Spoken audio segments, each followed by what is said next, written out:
Hi there, everybody. I'm Marcy Rader, the Mo Pro Coach and lifestyle trainer for mobile professionals, road warriors, and business travelers. If you are on the road more than 50% of the time, then you, my friend, are a Mo Pro. This short webinar is based on my book, Hack the Mobile Lifestyle, 6 Steps to Work Well and Play More. So just to give you a brief background about me, I have a degree in exercise science and a master's in health promotion, but I spent 13 years in the clinical research industry, pharmaceutical, biotech, medical device industry, and traveled heavily during that time. So I know exactly what it's like to try to be healthy and productive on the road. And in that field, I worked my way up until I was a corporate trainer, not the personal training kind, but the soft skills type of trainer where I trained people on how to do their job and also on systems and technologies and tools that we had for our 11,000 plus person company.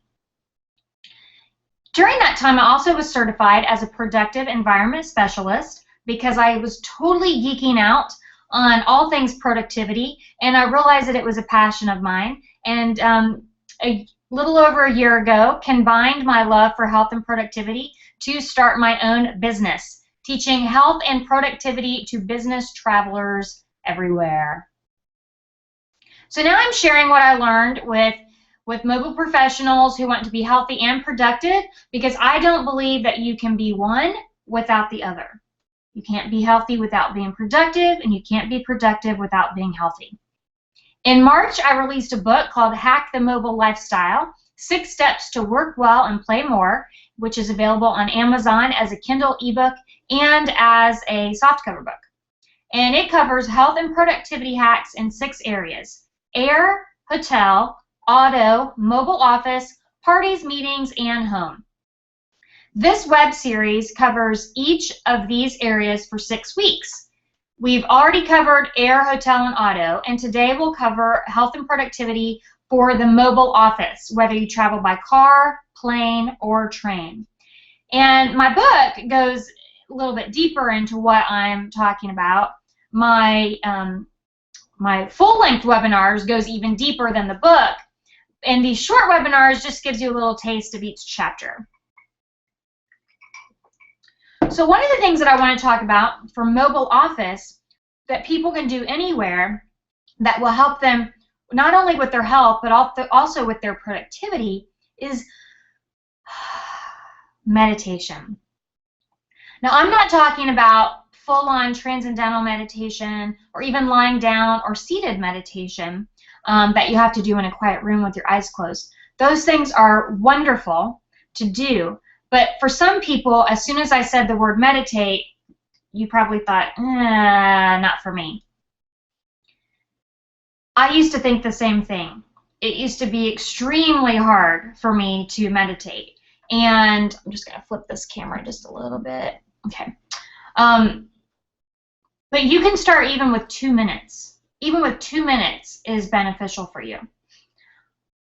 I had a really hard time because my brain used to never shut off until I downloaded an app to help me, but also until I gave myself permission to just do the best that I could.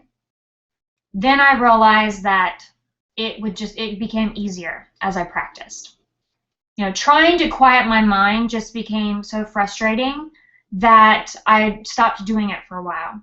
And then I just realized that even 2 minutes is beneficial and that I felt better afterwards. There are a lot of benefits to meditating. It really should be thought of as gym class for your mind. You know, if you work out your body, you should also work out your mind. And I neglected that part for years and years and years. And so as far as it being gym class for your mind, it lowers your acute stress response. So right before you're going into a meeting, or when your plane is delayed and you're feeling really stressed, oh my gosh, you know, or you have a client that you're going to see for lunch and you're nervous because maybe you need to sell to them, it helps lower that stress response.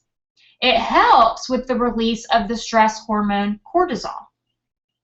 It also reduces your C-reactive protein, which is associated with heart disease. It decreases inflammation, increases your immune system, and lowers your blood pressure. Now, I have Hashimoto's disease, which is an autoimmune disease. And I have, since being diagnosed with Hashimoto's, I will not go a day without meditating because I know that it has immune system benefits.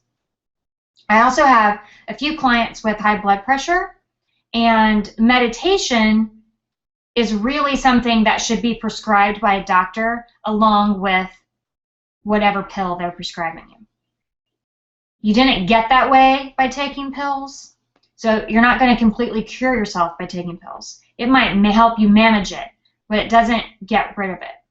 And lifestyle changes are what's going to really get rid of that if you are able to get rid of that, you know, combining those things. Now, if you think, I don't have time to meditate, you know, just knowing that a 2-minute meditation can give you some benefits is important.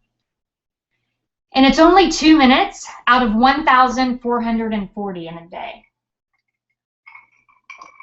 Personally, I do 2 to 5 minutes before I meet with my clients. Each client, I'll sit down and I'll just, you know, for 2 minutes, I'll do a quick meditation because I want my clients to have the best of Marcy. And if I'm rushing in the door, I'm rushing from one client to the next, then they're not going to get the best of me. So I do like a 2-minute meditation. When I'm on a plane and I'm waiting for it to take off, and you can't, well, you can now, but you know, when you had to put all your electronics away or your Kindle away, I would use that time to meditate. For some people, it was like, or even for me in the beginning, I'd be like tapping my fingers, like, oh, when can I turn on my computer? But you know, now I use that time just to be quiet. I've also started doing it when I have a busy day and maybe I have clients or a webinar or something back to back, and I need to eat lunch and I don't have a lot of time. I will make myself just sit and look at my food for a full minute. And I will even watch my clock to make myself slow down so that I'm not inhaling my food. Because I don't want to eat in that kind of state. It's not good for me. It's not good for my body. It's also not good for my mind, and it isn't satiating at all. I am not a great meditator. It's still really hard to shut my mind off, but I've gotten a lot better. And I use 2 apps to help me with this. The first one is Calm.com, C-A-L-M, like Calm.com. That one is my favorite. They have a free version that has a few meditations, but I went ahead and bought the Pro Access for $9.99, and I don't buy a lot of apps, but this one was well worth it. It has, you can choose your background sounds, whether it's music, white noise, waves, rain, you know, nothing, but they're all guided meditations. And well, you can just have the sounds, but I needed the guided meditation. I needed somebody to tell me to breathe. I needed someone to tell me what to think about, and that has been really helpful for me. And within the app, there are several kinds of meditations that you can choose from. There's anxiety, compassion, confidence, creativity, focus, energy, forgiveness, gratitude, inner peace, inner strength, positivity, motivation, self-acceptance. There's so many. And each of those have 3 or 4 different kinds of meditations. And within each of those, there are 2-minute, 5-minute, and 10-minute meditations. So for $9.99, well, I don't even know. I didn't even calculate how many. 40, 50, I don't even know how many meditations there are. There are a lot. There are a lot. So you can choose which one you want to listen to based on what you're going to be doing after that meditation. There's also a sleep meditation, but I do not use that one because at the end she says, now open your eyes. But I'm trying to sleep. So I don't recommend that one, but the rest are great. Beyond that, I track it with an app called Lift. That's lift.do, lift.do. And Lift, I just check in every day that I've meditated. And I believe that there's even a 21-day behavior change that's linked to Calm.com, because that might have been where I first heard about it over a year ago, because I've meditated like 283 times in the last year or something like that. And with Lift, I can see what my streak has been, how many days I've meditated in a row, how many days I've meditated in a year, and I love that because it's like an accountability check. Another thing that I do, and this is very helpful, I think, from a business and personal perspective, is after I do my 10-minute or 10 or 15-minute meditation, I listen to a meditation that I recorded. And at the beginning of every month, I record my goals for the month into my phone. And I repeat those goals over and over until I've made a recording that lasts 5 minutes. These are financial goals, personal goals, health goals, relationship goals, any kind of goals. But I say them over and over and over, and then until I've reached 5 minutes. And then I listen to myself saying them over and over and over in my own voice after I've meditated in the morning. It's motivating, it's inspiring, and it also helps me remember my purpose every day, and it keeps me on track. You know, especially if you own your own business. Like for me, that has been the most helpful thing, is because I say my business goals every day for that month, and I repeat them over and over and over again for 5 minutes. So my personal meditation routine is to do anywhere from 15 to 20 minutes, 15 to 25 minutes in the mornings, and then I'll do like a 2 to 5 minute depending on, you know, throughout the day, depending on what I'm doing and what I need.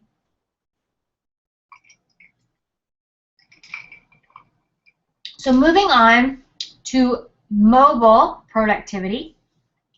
And even though that meditation helps with both health and productivity, this one does too. This little tidbit is also going to help for both as well. The mobile productivity is the lengthiest chapter in my book, and I can really host a whole workshop on this chapter.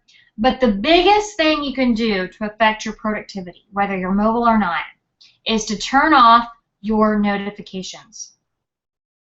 There's absolutely no reason, unless your job title has the word social media in it, that you need to be alerted immediately if someone has liked your post or retweeted what you had for lunch. You know, I have no social media notifications on my phone, and I'm a business owner who uses social media as part of her business, and I don't have anything on my phone. There are two kinds of attention. There's voluntary, which is your ability to focus. It's your ability to listen to me right now without doing anything else. How many of you have more than one window open right now? Are you even paying 100% attention to me right now as I'm talking about focus? Probably a lot of you are not. I would guess 75% of you are trying to do something else at this very moment while you think you are listening to this webinar. Involuntary attention is the part of your brain that gets distracted with every ring, ping, or buzz. It's the siren, it's the dogs barking, it's the baby crying. It's what our bodies use for emergency to alert us. You know, it alerts our fight or flight response. And even if you think it doesn't distract you, when people say, oh yeah, my phone buzzes, but I just ignore it. You can't. You actually can't ignore it. Because of the way it processes in your brain. That means that every time a notification comes through, your brain is distracted, and research shows, not just one study, but several studies, that it takes approximately 15 to 25 minutes to refocus. So if you're constantly being interrupted, you're virtually never focused.